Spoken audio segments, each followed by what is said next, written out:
चलिए तो unit number 6 पढ़ रहे हैं अपन, preparation of the financial statement of the banks. ठीक है, तो अभी तक अपने सब चीज़ें देखी, अपने रिबेट देखा, अपने बाकी चीज़ें देखी। अभी अपने को क्या देखने का है, profit and loss and balance sheet, मतलब फाइनेंशियल स्टेटमेंट का main part, that is your profit and loss and balance sheet. बराबर है, दो चीज़ अपने को देखने की है। चलिए, तो सबसे पहले बैंक का प्रॉफिट एंड लॉस देख रहे हैं। तो बैंक का प्रॉफिट लॉस कैसे बनता है वो बात करते हैं। तो जो भी आपकी बैंक होती है, सबसे पहले उसका नाम आएगा। For example ICICI bank, Kotak Mahindra bank, उन सबका नाम आ जाएगा। फिर आप लिखोगे profit and loss statement for the year ended. ठीक है, जो भी 31 मार्च जो भी तुम्हारा होगा वो वाला आ जाएगा। अब यहाँ पे तुम्हारा फॉर्मेट शुरू होगा। फॉर्मेट कुछ ऐसा है, जैसे यहाँ पे पर्टिकुलर्स आएगा। ठीक है, इसके बाद यहाँ पे तुम्हारी लाइन आ जाएगी और यहाँ पे आएगा शेड्यूल नंबर। क्या आएगा यहाँ पे, जैसे वहाँ पे नोट होता है वहाँ पे, ऐसे इसमें क्या होगा शेड्यूल नंबर, और यहाँ पे अमाउंट आ जाएगा rupees. Obviously current year and previous year दोनों साल का आ जाएगा डेटा। प्रीवियस ईयर नहीं है एग्जाम में, कोई बात नहीं, मत बनाओ, सिर्फ करंट ईयर बनाओ। अभी ये तो फॉर्मेट हो गया। अब इसके अंदर मटेरियल क्या क्या आएगा वो देख लेते हैं। सबसे पहला आता है तुम्हारा इनकम। क्या आएगा, बताओ एक बैंक की सबसे मेन इनकम क्या होगी, इंटरेस्ट। तो यहाँ पे अपन लिखेंगे पहला इंटरेस्ट अर्न,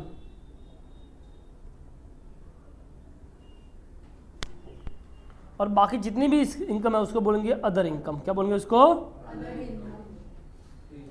ठीक है। इसका जो शेड्यूल नंबर होता है वो फिक्स होते हैं, और ये शेड्यूल नंबर जो है वो फिक्स है। तो यहाँ पे आएगा 13 और यहाँ पे आएगा 14, और यहाँ पे हो जाएगा टोटल, और ये टोटल हो गया। सो इसमें क्या आएगा, सबसे पहले तुम्हारा इंटरेस्ट रन आएगा, और फिर आएगा अदर इनकम आएगा, एंड देन टोटल हो जाएगा।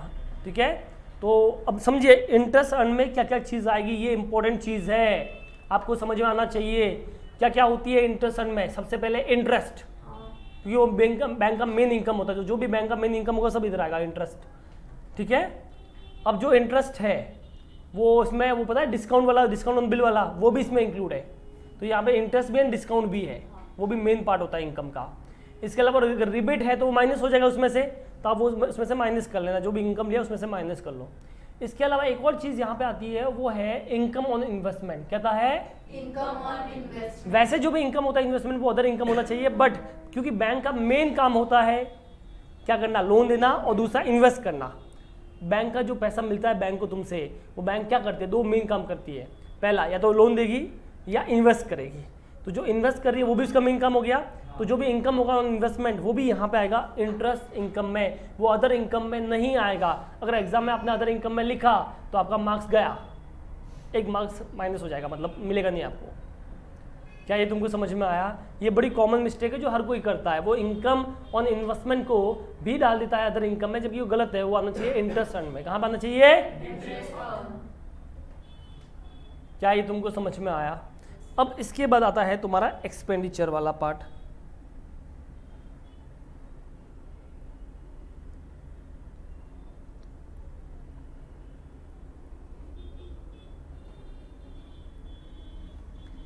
सबसे पहला आता है इंटरेस्ट एक्सपेंडेड, क्योंकि बैंक का सबसे मेन खर्चा भी कौन सा होगा? इंटरेस्ट देना, जो सेविंग अकाउंट पे, FD पे, करंट अकाउंट पे जो भी इंटरेस्ट देती है वो सब यहाँ पे आ जाएगा। तो इंटरेस्ट एक्सपेंडेड, ठीक है, RD वाडी पे जो भी देते हैं वो वाले। इसके अलावा जो भी बचे हुए खर्चे है वो सब होगा ऑपरेटिंग एक्सपेंस। कौन सा होगा? या इसको मैनेजमेंट एक्सपेंस भी बोलते हैं। ये तुम्हारा बचा हुआ खर्चा होगा। तो 13, 14 वहाँ पे हो गया। सर 13 से शुरू क्यों किया? क्योंकि 1 से 12 तक बैलेंस शीट में आता है। 1 to 12 कहाँ पाएगा? और मैंने हमेशा बोला बैलेंस शीट पहले दिखाते हैं और PL बाद में। तो बैलेंस शीट में 1 to 12 आएंगे और यहाँ पे 13, 14 आएंगे। So this is your schedule number 15 and this is your schedule number 16। बस इतने ही शेड्यूल है टोटल मिला के आपकी फाइनेंशियल स्टेटमेंट में। इसके बाद आता है जो एक आएगा चीज़, वो आएगा, उसका नाम है प्रोविजंस एंड कंटिजेंसीज। बट इसका ना कभी भी शेड्यूल नहीं होता, इसका बनता है वर्किंग नोट। क्या बनता है इसका? अगर है तो, नहीं तो अदरवाइज ओके, कोई दिक्कत की बात नहीं है, खत्म।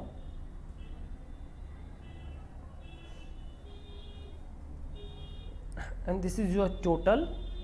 सो अब अगर तुम्हारे पास ये टोटल ए है और ये बी है, तो अगर आपको प्रॉफिट चाहिए तो क्या करना चाहिए? ए माइनस बी। तो थर्ड वाला जो पॉइंट है वो तुम्हारा हेडिंग है प्रॉफिट एंड लॉस। तो सबसे पहले यहाँ पे आएगा करंट ईयर का profit, profit and loss for the year.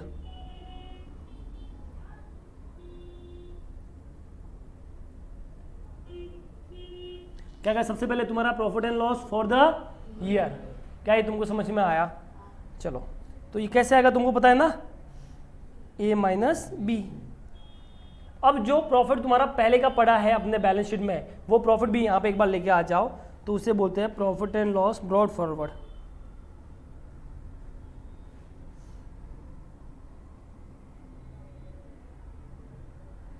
ये तुम्हारा profit and loss brought forward हो गया। तो इसका मतलब टोटल प्रॉफिट, ओवरऑल प्रॉफिट, अभी तक का सारा प्रॉफिट, एक्यूमुलेटेड प्रॉफिट जो होगा वो इतना होगा। क्या ये तुमको समझ में आया?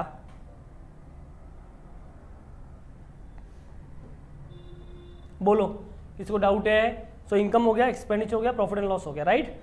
लास्ट वाला इसका जो पॉइंट है दैट इज कॉल्ड अप्रोप्रिएशन। क्या बोलते हैं उसको? Appropriation. The last one is your appropriation. ठीक है, अब देखो अप्रोप्रिएशन कैसे होता है। सबसे पहले आपको ट्रांसफर करना पड़ता है स्टैट्यूटरी रिजर्व में। कहां पे ट्रांसफर करना पड़ता है?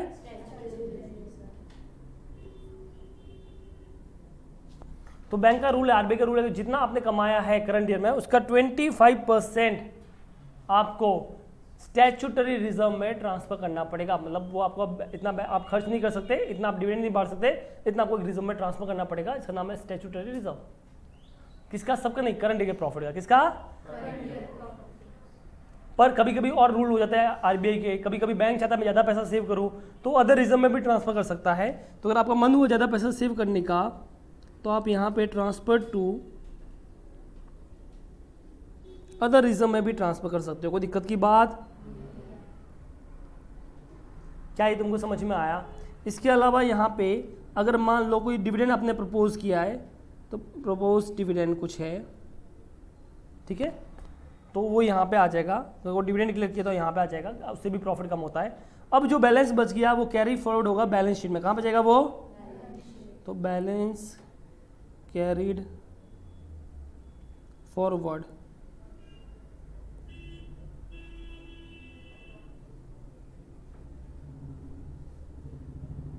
To balance sheet. इतना पैसा तुम्हारे बैलेंस शीट में चला जाएगा, बस।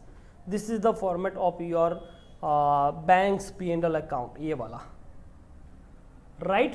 तो एक बार फिर से समझते हैं। सबसे पहले क्या आएगा? इनकम आएगा, फिर एक्सपेंडिचर आ जाएगा, फिर प्रॉफिट एंड लॉस आएगा, और लास्ट में अप्रोप्रिएशन आएगा।